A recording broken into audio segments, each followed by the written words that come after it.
청나라한테 끌려가고 노비되고 환양년되고, 환양년에 대해서는 이론이 하나 더 있으니까 그거 잠깐 말씀드리는데, 고향으로 돌아왔다가 한문으로 환향입니다. 그래서 환향녀라고 했어요. 그래서 그 참 불쌍한 사람들인데, 이 대한 조선의 이 바보 같은 남자들이 그 환향녀를 또 무시하는 거라. 자기네들이 잘못돼가지고 여인들이 다 잡혀갔었는데, 그래서 또 우리 왕들이 얼마나 또 바보인 거 아세요?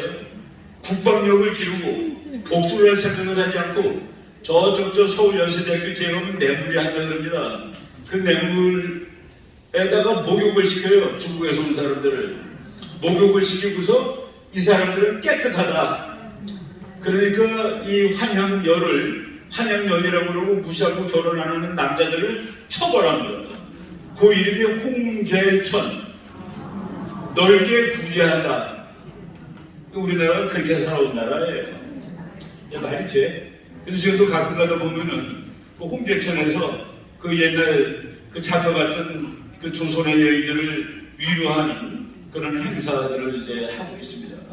우리는 앞으로 그런 바보 같은 일은 더 이상 하지 않아야 되는 거예요. 그러기 위해서 우리 이승만 박사가 이제 당분간 우리 힘이 세질 때까지는 우리는 미국에 편입돼서 자유주의에 편입돼서 이 나라를 지켜야 된다. 그래서 이제 만든 것이 한미동맹이고, 한미동맹을 지금 70년째 하다 보니까 대한민국은 이제 세계 10등짜리 나라까지 올라간 겁니다. 그런데 이거를 이제 한미동맹을 어떻게 깨트릴 방법을 저놈들이 연구하는 거예요. 이게 그 말이 잘 안 되고, 그러니 꼼수를 쓰는 겁니다. 이 꼼수가 뭐냐? 야, 우리 평화협정 맺자. 우리 더 이상 전쟁 안 할 거야. 평화협정 맺자. 말이 좋단 말이죠. 평화협정을 맺자는데 누가 반대하겠어요? 종전협정을 맺자. 종전.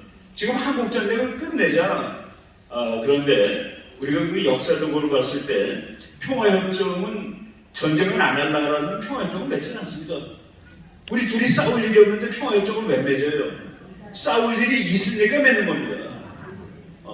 구조적으로 그런 거예요. 그래서 이 세상에 평화협정이라든가 불가침, 제일 전쟁 많이 하는 나라들이 불가침협정 맺은 나라입니다. 우리 서로 전쟁하지 말자라고 약속한 나라들이 전쟁을 제일 잘 해요. 아무것도 없는 나라는 전쟁을 안 해. 그러니까 그 자체가 평화협정을 맺자는 말하는 자체가 거짓말이라는 얘기입니다. 그래서 이제 북한이 거기 꼼수가 더 있죠. 평화협정을 맺으면 그러면 남한하고 북한하고 평화협정이 됐고 미국하고 북한하고도 평화가 됐는데 여기 주한미군은 왜 있으며 한미동맹은 왜 있는 거야? 라는 말이 그 다음으로 당장 나옵니다. 그러니까 평화협정 됐으니까 이제 한미동맹은 해체가 돼야 되지. 그거는 좀 말이 안 되는 것 같아요. 그래서 이 사람들이 하나도 꼼수를 넣었을 거가 종전, 6.25라도 끝내자. 이게 정전이 뭐냐? 정전, 휴전이 뭐냐? 완전히 끝내자. 그래서 이제 우리는 한국전쟁을 한국 사람들은 6.25라고 그러죠. 북한은 조국 해방전쟁이라고 합니다. 사실 그게 말이 안 되는데 종전협정을 하게 되면은 제일 먼저 희생자가 되는 것이 유엔군 사령부입니다. 유엔군 사령부.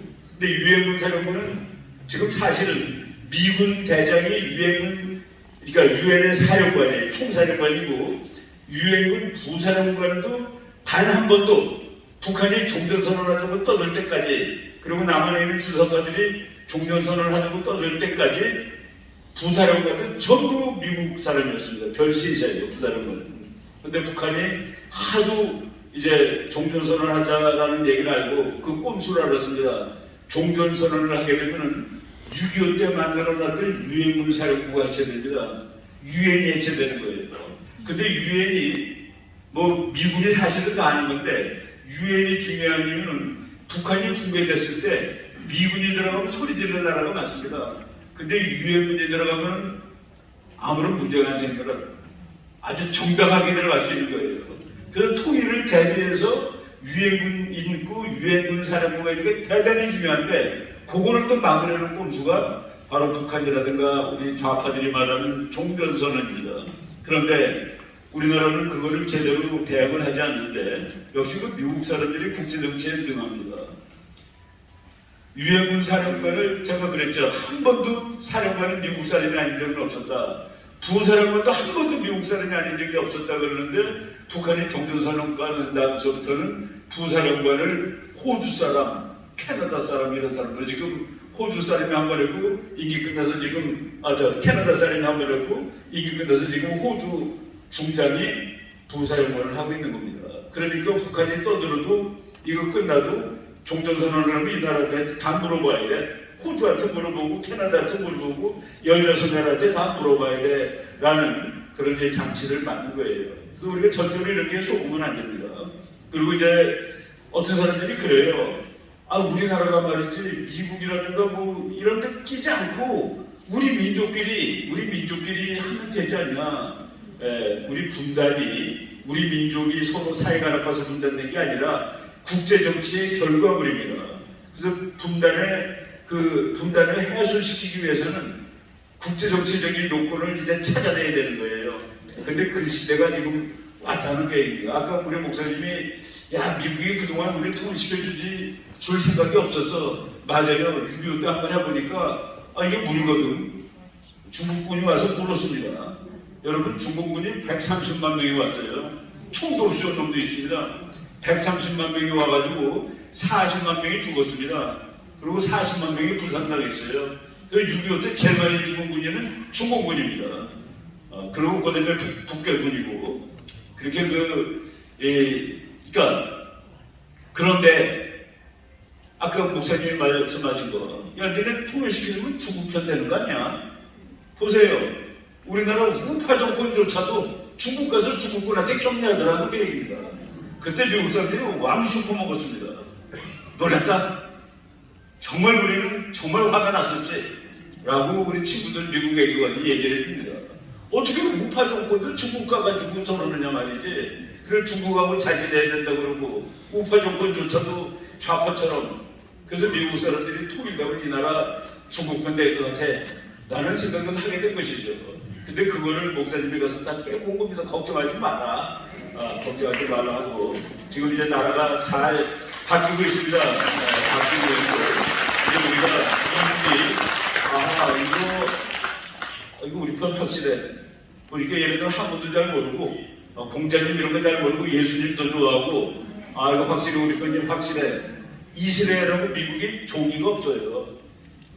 평화협정이고 뭐 무슨 동맹협정이 이런 게 없습니다. 그 두 나라는 마음으로 통하는 거예요. 그것을 우리가 그냥 신앙동맹이라고 하는데 그 세계에서 제일 막강한 동맹이 미국하고 이스라엘 동맹인데 거기는 아무런 종이 조각이 없다.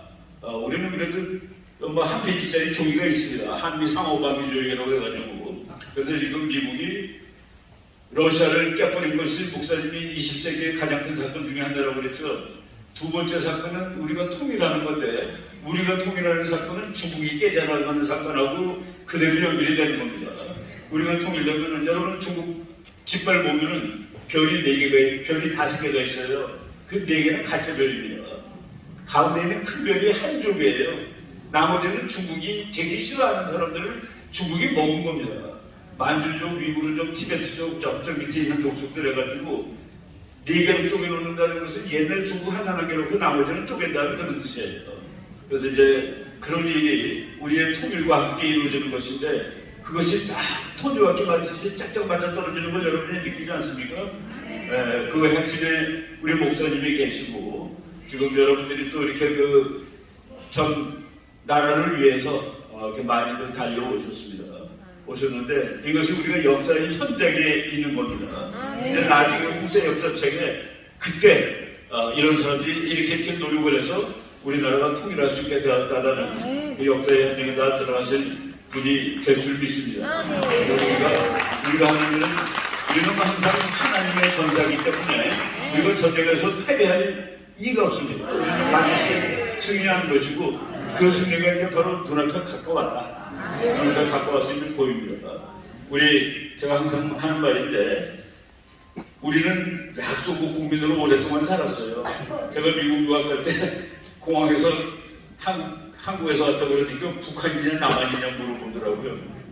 북한이냐 남한이냐. 북한이 더 셌거든요. 한동안 74년까지 더 셌습니다. 그리고 국제정치력으로 힘이 더 센 거는 한 80년 그 무렵에도 북한이 더 세상에 시끌벅적했던 거죠. 지금은 절대로 그런 거 없습니다. 그냥 한국에서 왔다 그러면은 너네 사촌은 왜 그래 그럽니다. 그 공항에서 너네 사촌이 북한이야.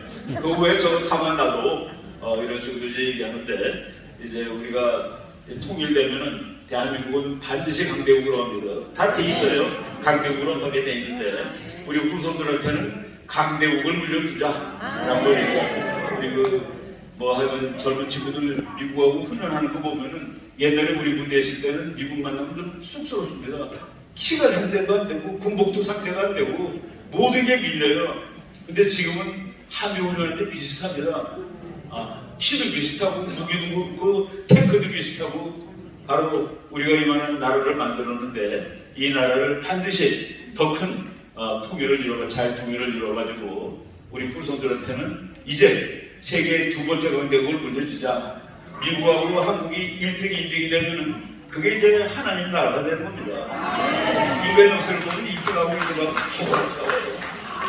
그게 1차 전쟁, 2차 전쟁, 나폴레옹 전쟁, 무슨 전쟁, 지구 역사의 모든 큰 전쟁은 전부 1등하고 2등이 싸우는 전쟁인데, 아마 한국과 미국이 1등과 2등이면은 그 세계는 처음으로 끝내주는 평화로운 세상이 될 거다.